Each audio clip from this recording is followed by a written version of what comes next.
Start करते हैं question number 3 का part number 3. The coach of a cricket team buys 7 bats and 6 balls. I know this is one of your favourite questions. Yes, तो यहाँ पर हमारे दो variable bat और बॉल हो जाएंगे. बैट को हम एक्स ले लेंगे, बॉल को ले लेंगे वाई, और फिर 3 बैट्स एंड 5 balls की कैलकुलेशन भी है. जल्दी से इक्वेशंस बनाते हैं. तो फर्स्ट इक्वेशन है, हम बैट्स और बॉल्स की कैलकुलेशन करने वाले हैं ना. तो मान लेते हैं, let's assume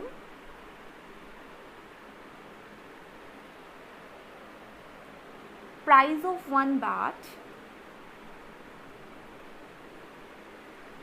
price of one bat equals x and price of one ball equals y. वैसे हमने आर डी शर्मा की बुक से क्वेश्चन किया था. x ले लिया, y ले लिया. अब हमें 7 बैट्स और 6 बॉल का प्राइस पे करना है 3800. तो 7 बैट्स का मतलब हुआ 7x, 6 बॉल्स का मतलब हुआ 6y. कितना है 3800. दोनों का टोटल कॉस्ट आया 3800. ये आपकी बन गई फर्स्ट इक्वेशन.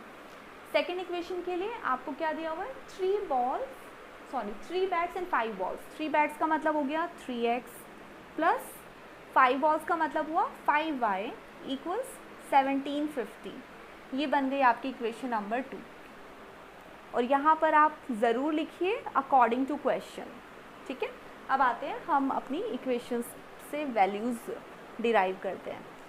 आई थिंक ये वाली इक्वेशन ले लेते हैं. 3x प्लस 5y इक्वल 1750 है.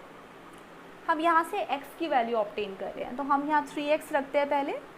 1750 माइनस 5y, तो x की वैल्यू हो जाएगी 1750 माइनस 5y डिवाइडेड बाय 3, है ना.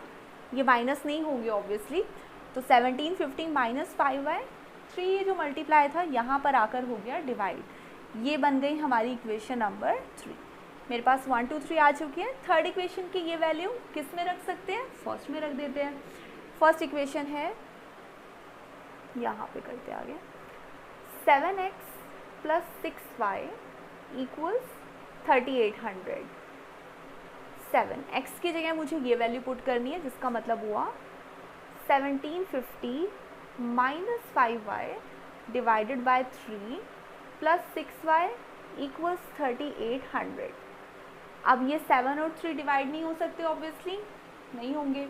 तो इस 3 को ख़त्म करने का तरीका क्या है, इस 3 को यहाँ भी मल्टीप्लाई करना है और इसी 3 को हम यहाँ भी मल्टीप्लाई करेंगे और 3 यहाँ से चला जाएगा.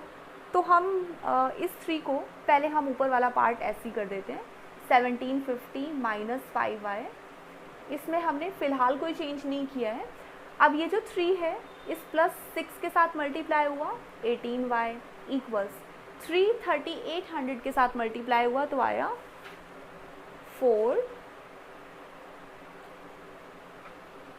11,400. अब ये जो 3 है, क्योंकि ये सबको डिवाइड कर चुका है तो सबका डेनोमिनेटर ये बन चुका है 3. अब क्या करेंगे, नीचे वाला जो 3 है इसको हम हटा सकते हैं, हटा देते हैं. और साथ ही साथ ये 7 जो इन दोनों के बाहर ब्रैकेट में ये इनको मल्टीप्लाई करेगा, यानी ये हो जाएगा 700, 7 5 35, 12,250 minus 5y plus 18y equals 11400. अब इस पार्ट को भी सॉल्व कर लेते हैं. 12,250, अच्छा यहाँ पर क्या होगा, 18y प्लस का है, 5y माइनस का है. 18y माइनस 5y हो गया 13y प्लस का इक्वल्स 11400. तो 13y की वैल्यू निकालने के लिए हम 12,250 इसको भेज देते हैं इस तरफ माइनस के साइन के साथ.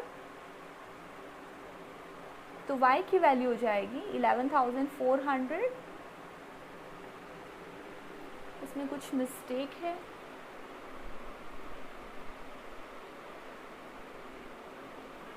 $1750 माइनस 5y मतलब, अच्छा यहाँ पे एक छोटी सी मिस्टेक थी. सो नेक्स्ट इज, जब ये मल्टीप्लाई होगा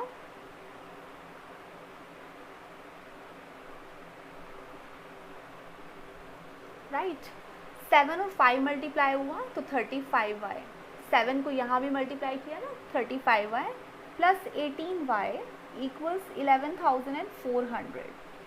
अब ये दोनों y के हैं तो इन दोनों को सॉल्व कर लेते हैं। 12,250 माइनस, ये दोनों y वाले कैसे सॉल्व होंगे, एक माइनस का नंबर एक प्लस का नंबर सब्ट्रैक्ट कर देंगे तो आएगा 34 आएगा ना। 15 में से 8 गया 3 ना, नहीं 7, हाँ 7 और यहाँ बचा 2 में से 1 गया तो आया 1। 17y equals 11,400। तो यहाँ बचा 17y निकालना है तो 17y को यहाँ भेज देते हैं, ये यहाँ ले आते हैं। यहाँ पर ऑलरेडी है 12,250, ठीक है, ये वाली वैल्यू इधर आई तो माइनस की 11,400। 17y इधर भेजा तो ये हो गया प्लस का, इसको सॉल्व किया तो आएगा आपका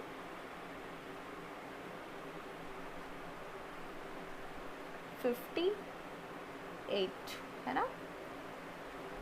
तो ये हो गया 850 डिवाइडेड बाय 850 इक्वल 17y, तो y हो जाएगा 17 इसको डिवाइड करने से, ठीक है, 50 आ गया y। 50 का मतलब किसका प्राइस मिल गया, हमें मिल गया बॉल का प्राइस 50 रुपीज़ का। अब यही वैल्यू हम थर्ड में रख देंगे तो हमें मिल जाएगी x की वैल्यू। आप इसको जल्दी से एक स्क्रीनशॉट लीजिए, मैं नेक्स्ट वाला पार्ट इसका सॉल्व कर देती हूँ, यहीं कर देती हूँ।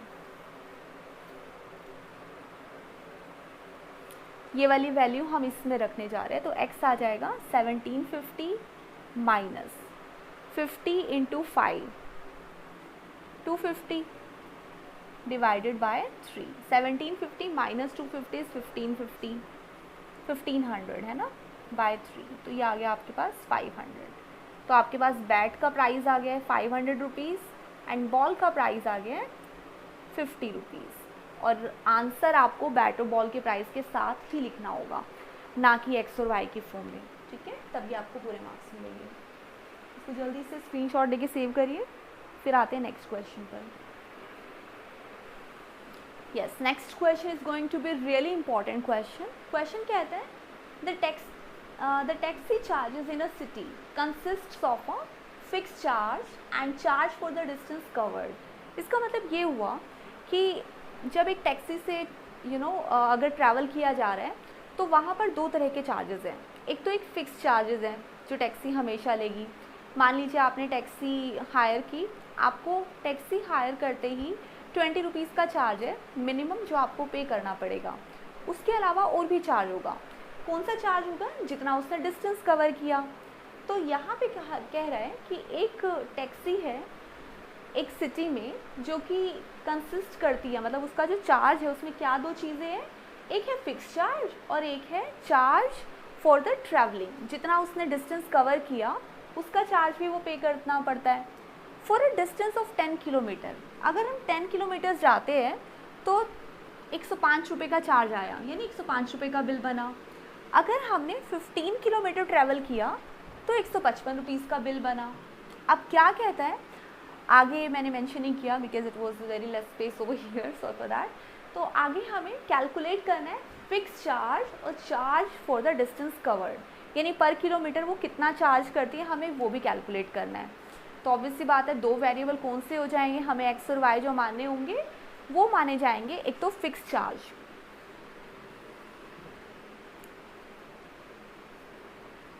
तो मान लेते हैं कि जो फिक्स्ड चार्ज है वो है x रुपीज़ का, और जो हमारा चार्ज पर किलोमीटर है, चार्ज पर किलोमीटर इक्वल्स y रुपीज़, कि y रुपीज़ पर किलोमीटर का जो चार्ज है वो भी है।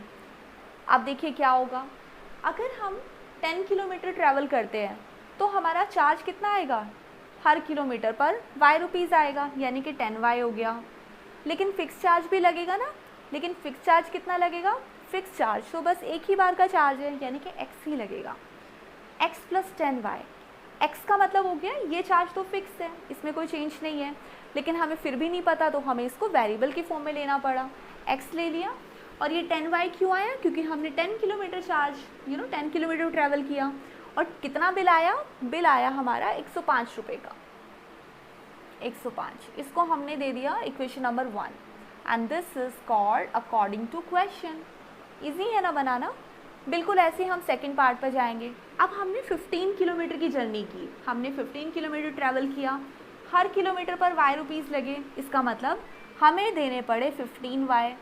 लेकिन क्या उस टैक्सी का कोई और भी चार्ज है? बिल्कुल है, हमें इसके अलावा देना पड़ता है एक फिक्स्ड चार्ज, हमने उसको लिख दिया x + 15y। बिल कितना आया? 155 रुपीज़ का। तो यहाँ से आ गई आपकी इक्वेशन नंबर 2। इजी। तो ये दो इक्वेशंस आ गई। अब आप किसी भी मेथड से इसको सॉल्व करिए। फ़िलहाल मैं यहाँ पर सब्स्टिट्यूशन मेथड ही यूज़ करने वाली हूँ। इस इक्वेशन से हम x निकाल लेते, तो x आ जाएगा आपका 155 - 15y, है ना। सिर्फ 15y को हमने इक्वल के यहाँ मूव कर दिया, जहाँ 155 पहले से था -15y, ये बन गया इक्वेशन नंबर 3। अब इक्वेशन नंबर 3 की वैल्यू रखेंगे किस में? इक्वेशन नंबर 1 में, which is x + 10y = 105।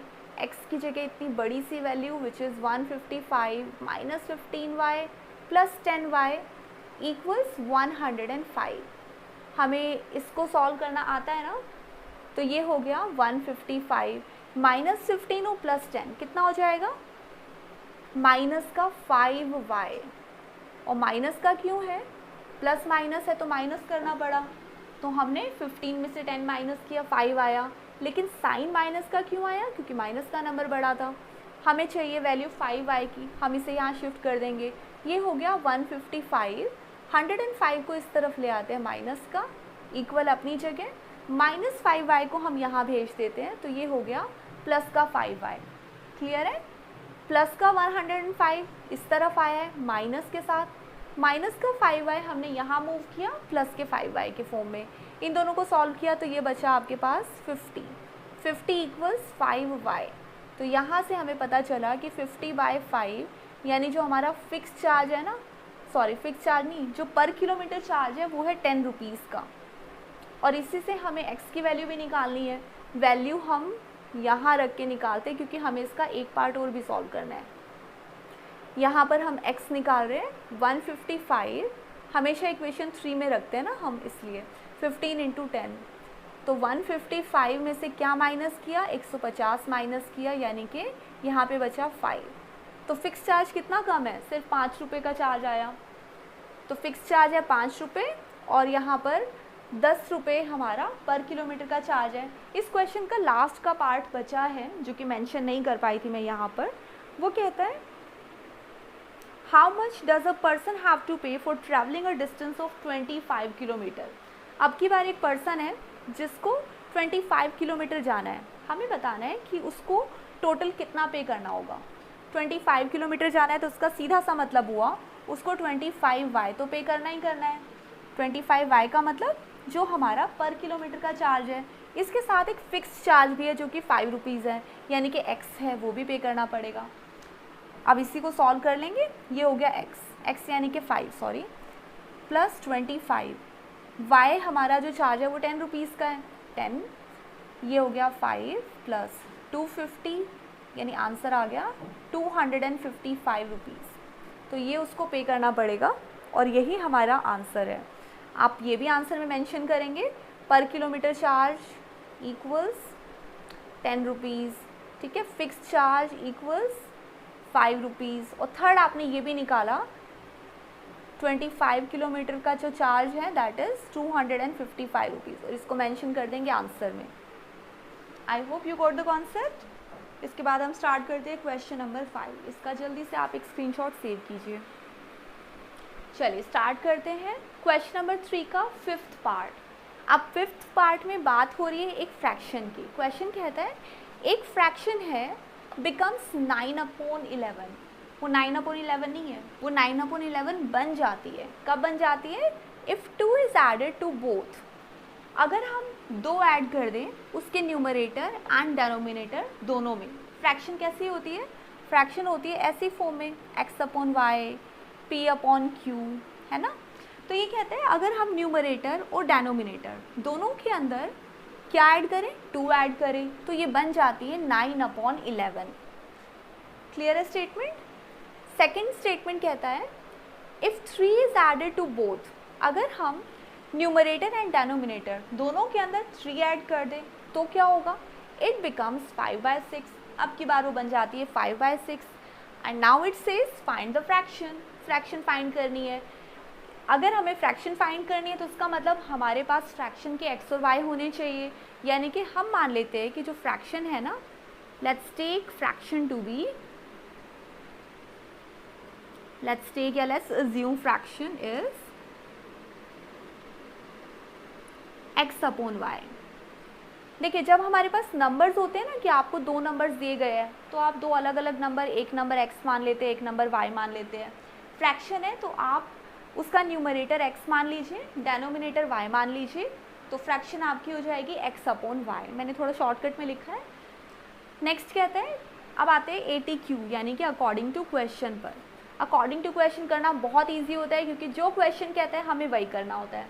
Question कहते हैं इट बिकम्स 9/11, यानी कि जो x अपॉन वाई है ना, ये बन चुकी है 9/11, लेकिन ऐसे नहीं बनी है। कब बनी है, if 2 is added to both, यानी अगर हम दोनों के अंदर न्यूमरेटर एंड डेनोमिनेटर में 2 ऐड कर दें, है ना।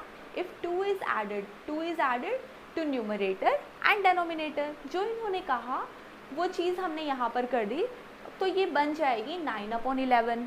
क्लियर। इसको सॉल्व कर लेंगे, सिंप्लीफाई कर लेंगे तो हमारे पास आ जाएगी हमारी फर्स्ट इक्वेशन। चलिए पहले सिंप्लीफाई कर लेते हैं।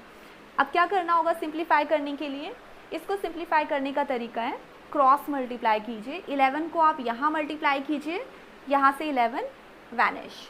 y+2 को 9 के साथ मल्टीप्लाई कर दीजिए, y+2 ख़त्म हो जाएगा। अब 11 यहाँ कैसे मल्टीप्लाई होगा, 11 यहाँ मल्टीप्लाई होगा दोनों के साथ, ऐसे x और 2 पूरे के साथ। ऐसे ही हम यहाँ पे क्या करेंगे, 9 तो ऑलरेडी था, हमें y+2 को यहाँ मल्टीप्लाई करना है, तो ये ख़त्म हो जाएगा यहाँ से डेनोमिनेटर से। क्लियर। 11 यहाँ मल्टीप्लाई हो गया, यहाँ से ख़त्म। y+2 यहाँ मल्टीप्लाई हो गया, यहाँ से ख़त्म, यानी आपने क्रॉस मल्टीप्लाई कर दिया। अब इसको थोड़ा सॉल्व कर लेते हैं। यहाँ बनेगा 11x + 22 9y + 18। अब इसको थोड़ा सा शॉर्ट में यही सॉल्व कर देती हूँ। 11x प्लस यहाँ पे 18 है ना ऑलरेडी, मैं 9y को यहाँ लेके आ जाती हूँ। 11x प्लस का 9y यहाँ आया तो बना -9y। 18 यहाँ पर पहले से है, प्लस का 22 जब वहाँ जाएगा तो हो जाएगा -22।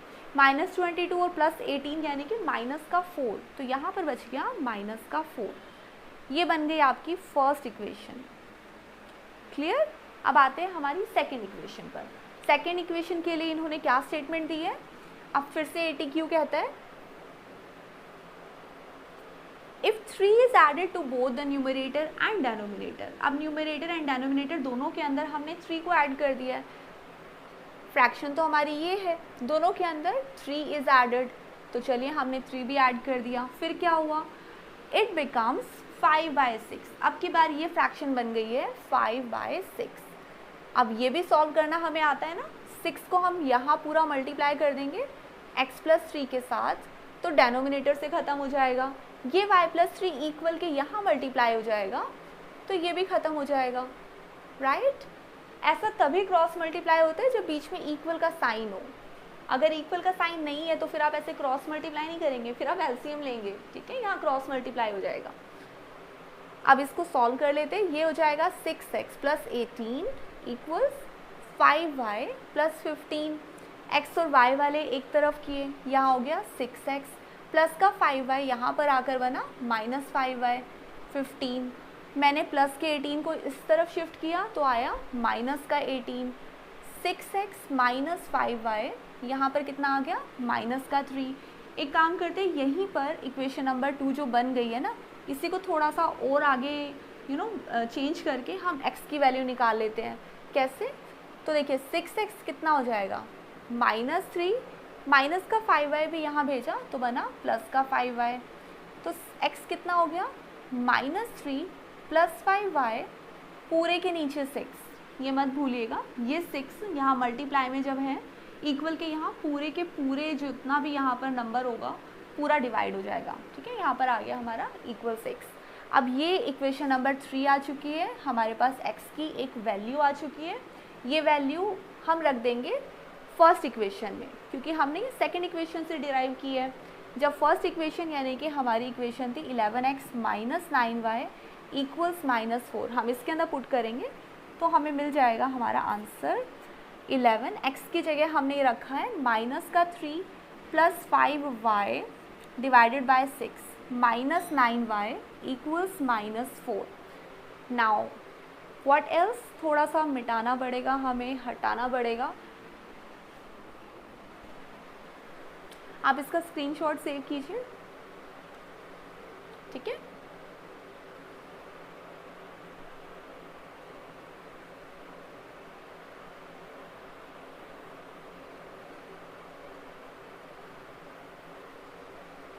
हाँ, ये वाली जो वैल्यू है 11 और 6 यहाँ फिर से डिवाइड नहीं हुए। अब ये 6 कैसे हटता है, इस 6 को हम यहाँ और यहाँ दोनों जगह मल्टीप्लाई कर देते हैं। तो 11 यहाँ पर है, माइनस का 3 प्लस 5y भी यहाँ पर है, ये एज इट इज़ रहेगा।